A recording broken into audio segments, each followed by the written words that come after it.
Hello and welcome back to Kerbal Space Program. Today you can see that we are time warping, and that's because I've decided to set launch windows every 7 days. So I'm not launching one rocket right after another, and we can actually, get some time moving by. So, we can get more or less done instantly.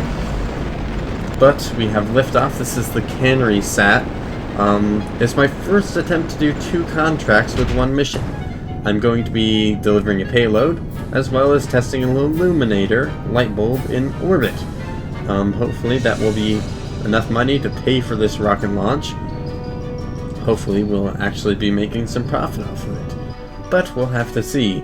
So as you can see, we're boosting up in orbit, setting up a maneuver node, adjusting that maneuver node, and circularizing. Here's our second stage going. And we're getting circular, and there we go! Pictures of the sun and everything nice. But actually I'm not at a low enough altitude to do the illuminator test, so I go ahead and do a deceleration burn, which brings me lower. And as you can see, we're looking at my second stage, and lighting up with our nice light. And now let's run a test to see how it's functioning. Yes, it says it's functioning well. It's lighting up that booster just fine. I mean, look at all that light. Yes, but that's 1 contract complete, and now let's go ahead and deliver our payload. And yes, it's delivered. Our Canary payload is delivered, and we have actually turned a profit. This is paid for our rocket launch. Going ahead and setting that as debris before we leave so it doesn't bug us on the map. But now it's time to go back to the Minmus 1 probe. Yes, if you remember, it got near Minmus, but we're going to attempt a second flyby to do a more efficient circularization to see if we can actually achieve it with the amount of fuel we have.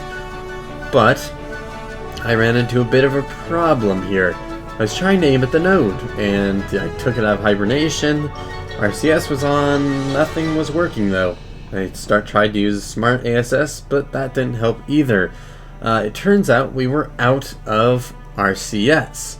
Now you can see we've purchased ourselves, what was it? The command pod. Yes, the command pod that will actually go into space, but it doesn't come with a heat shield. So yes, we'll have to unlock that later, but for now, Obcot Kerbin will be training in the finalized cockpit, and we'll just keep working to make sure that heat shield will return him safely. Now, as you can see here, we are launching another Minmus mission. This is Minmus 3, I believe. Yes, I think it was 3. I'll just have to wait. It'll be up at the screen, but we're going ahead, circularizing, setting up our maneuver node, just a standard going into orbit. There we are, solid rocket boosters. Quite aggressive sounding. And we're gonna go ahead and head out to Minmus, setting up the maneuver node. Minmus is always a hard one to get out to.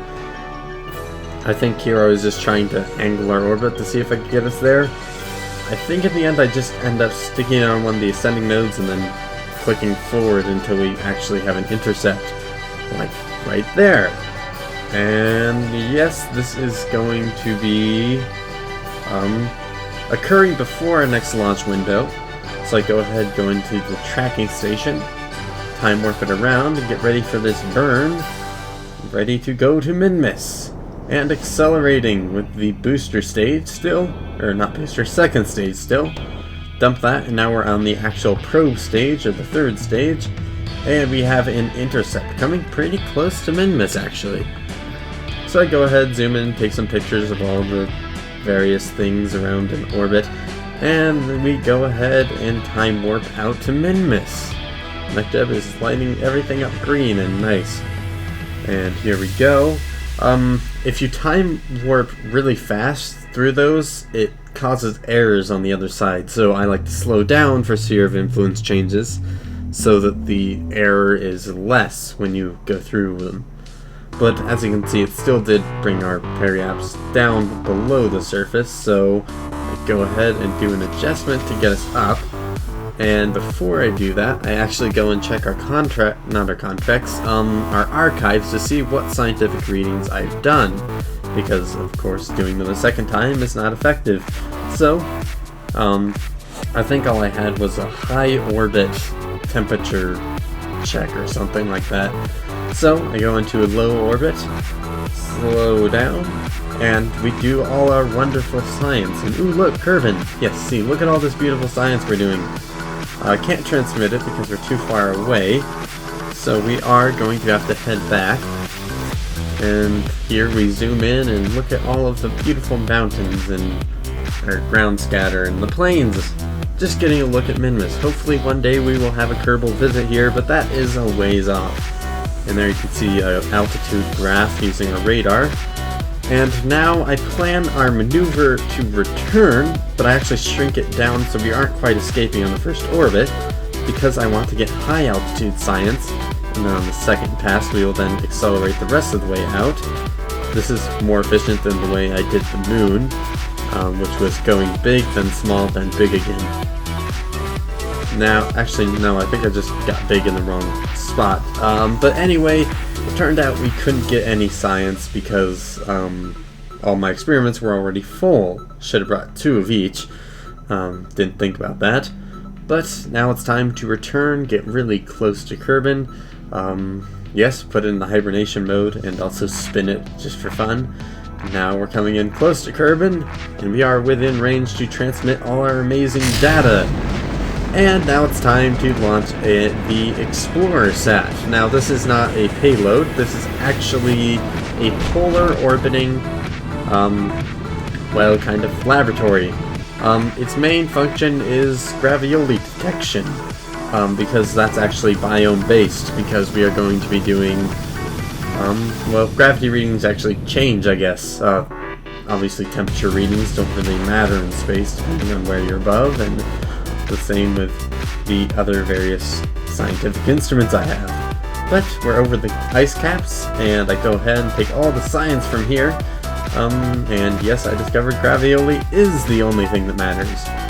Now I open up the biome menu. I don't consider this cheating because, you know, I'm pretty sure scientists could tell me where all the planes and everything were. But yes, I accidentally, or not accidentally, I stupidly time warped, which burns electricity faster, but it doesn't transmit faster, so I didn't even get to transmit all my science from that mission. I think I only got 50 science out of it. So we go ahead and launch the Explorer Sat 2, going again into a polar orbit, but it will be getting the science from all of the biomes that Explorer 1 did not make it to. We're on to the second stage, and circular-ish. I think about adjusting and decide, whatever, not to. And we go ahead and aim our camera down so we can actually see roughly where we are. And we take readings over all the various biomes. Not time warping, because as you can see, our electricity's dropping. Oh, I also did put more batteries on it. Could have probably put more, judging by how much fuel I have.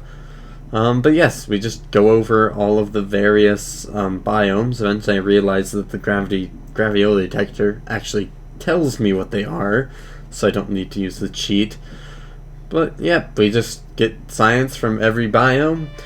And, well, the reason we're doing this is to create a gravity map, sort of like this one. This is a gravity map of the Earth. The blue spots are low gravity and the red spots are high gravity. And that's what we're doing for Kerbin, pretty much. But, anyway, with all this science, we are able to unlock the heat shield. Yes, that means in the next episode, we can launch a Kerbal and return them safely. Not returnly them safe. I think that's what I was about to say, but yes, we also get various plane parts, but no one cares about that. I'm sure we'll do something with it, but for now, we are really focused on getting a Kerbal into space. Anyway, I'm Con Hathy. Bye.